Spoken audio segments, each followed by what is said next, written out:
If you ask a dermatologist how to prevent wrinkles, they most likely will say Botox. Botox keeps your expression lines quiet, but their practice is busy.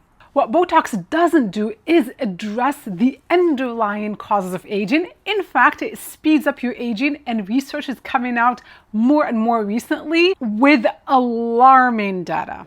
True age prevention should maintain your bone, your muscle, your fascia, your fat pads, and the collagen matrix in your skin, which Botox affects negatively. I'm not making this video to scare you or to shame you if you like getting Botox. I'm just making it to introduce a different way, a different approach to prevent aging, to safeguard your health. So we don't want to sacrifice health for beauty, and very often people are not given the full picture. So this will complete the full picture, and then you can make an informed decision.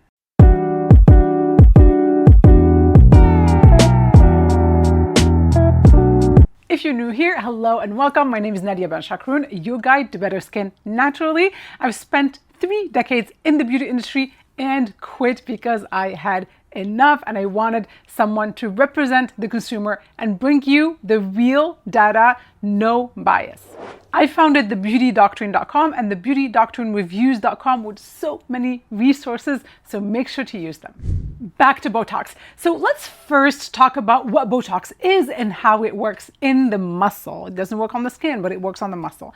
So Botox is a neurotransmitter. It blocks acetylcholine, which is the neurotransmitter that allows your muscles to contract. When the signal is interrupted, the muscle relaxes, movement stops. The mechanism is real, effective, and proven to diminish and reduce those expression lines.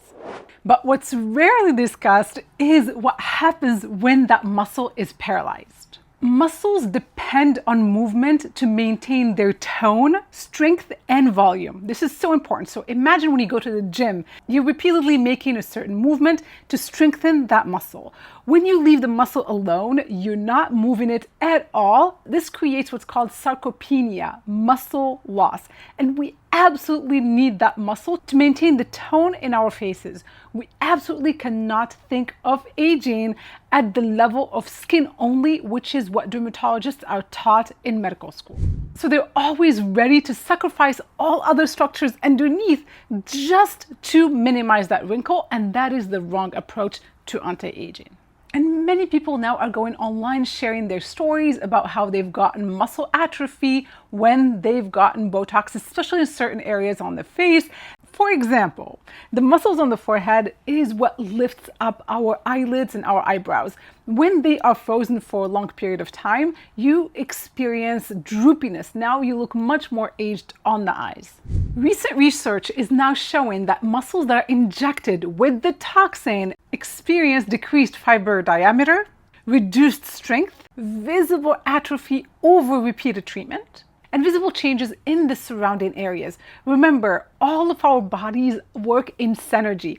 Our muscles are attached, and so when certain muscles are frozen, other muscles start showing unusual contractions. So you start looking odd in certain areas on your face. And this has been well documented in orthopedic medicine. Now, muscle atrophy is phenomenal when you want instant gratification. So a lot of people love it when they experience that muscle atrophy in the masseter, for example, the muscle that connects these two bones. They see slimming in the jaw and slimming in the face. But then again, you're going to see a lot less cheekbone lift. And so now dermatologists, they compensate for that with hyaluronic acid filler or other types of filler, which over time end up giving you that unnatural look as that filler starts migrating. Plus, when certain muscles weaken, surrounding muscles start overcompensating, changing your facial expressions and facial dynamic shifts. The question becomes, is the aesthetic that you want today aligns with the aesthetic you're going to want in 10 years? A lot of us just think about today. But I'm here to tell you, you can't replace your face. It's going to be the exact same face that you're going to have for the rest of your life. And the biggest mistake that I see now is that people are thinking about anti-aging in the wrong way, starting in their teens and 20s. It's become culturally acceptable, even warranted and advised to get that Botox for prevention, which to me has never made sense. I made it to 48 years old without a single wrinkle on my face and without a single injection. And I share this to say that it's okay not to get injected young. It's even better if you don't, because you're gonna hang on to your muscle tone, to your bone density, and we'll get to that a little bit later. And you potentially get to understand how to de-age the skin or prevent that aging the correct way, which is by supporting your biology and by maintaining the foundational structures that support the skin and keep it plump and lifted.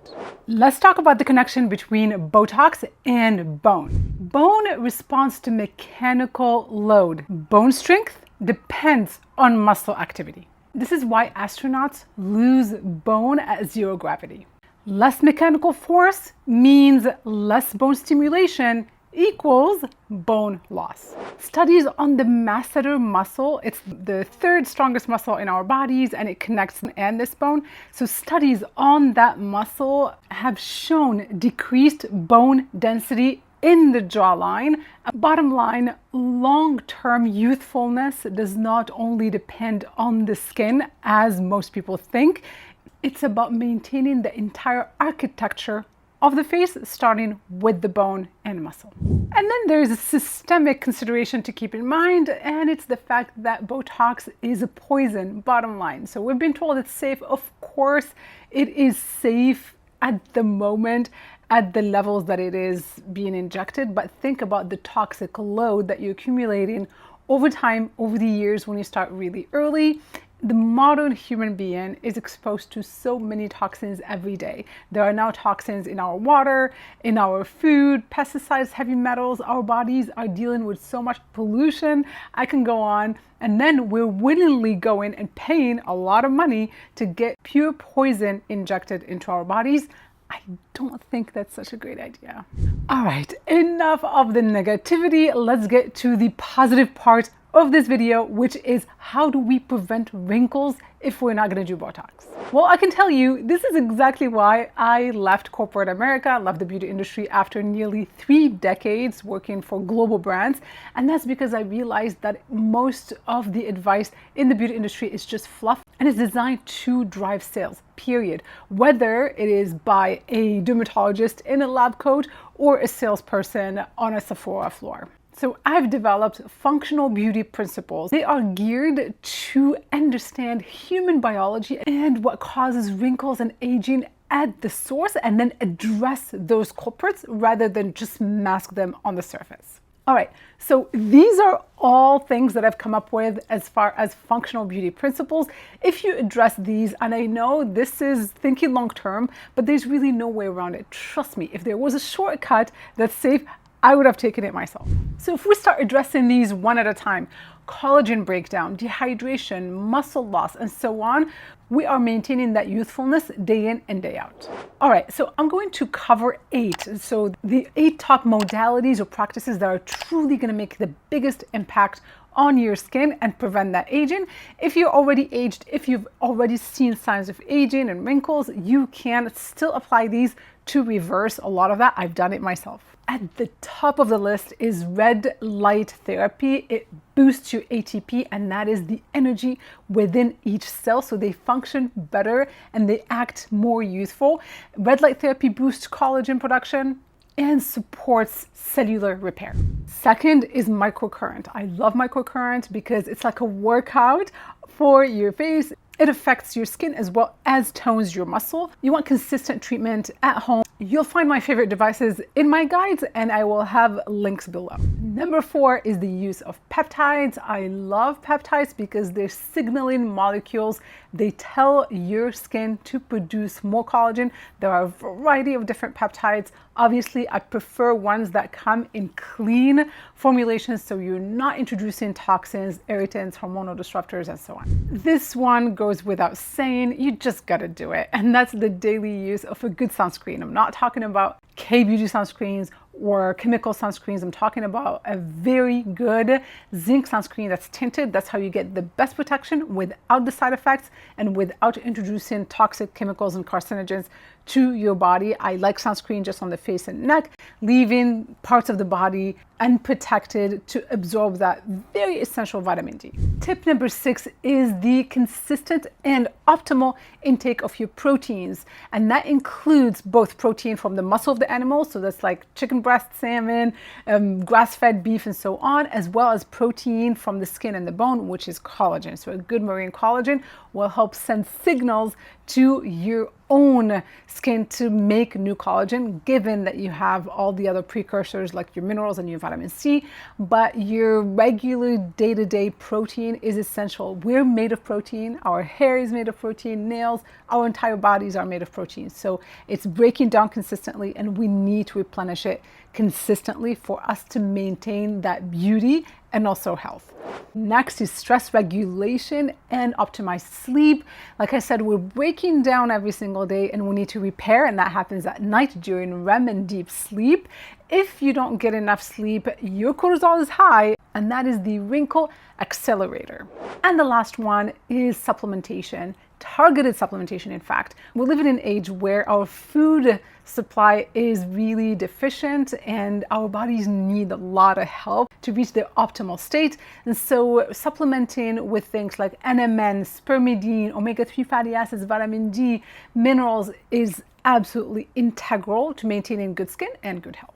I want to share this before I end this video. I don't think Botox is the villain. Botox is a tool. Some people use it for migraines. Some people use it to feel better. I just think that it's overdone, overused, also used way too early. I see this all over the internet where lots of professionals, a lot of practitioners are recommending it for young girls. They're showcasing all these young girls with injections, making it so mainstream. And so a lot of young girls now are understanding that that's just something they've got to do to stay young, and that is the wrong message. I have daughters that are in their 20s and I would be mortified if they start getting injected with Botox.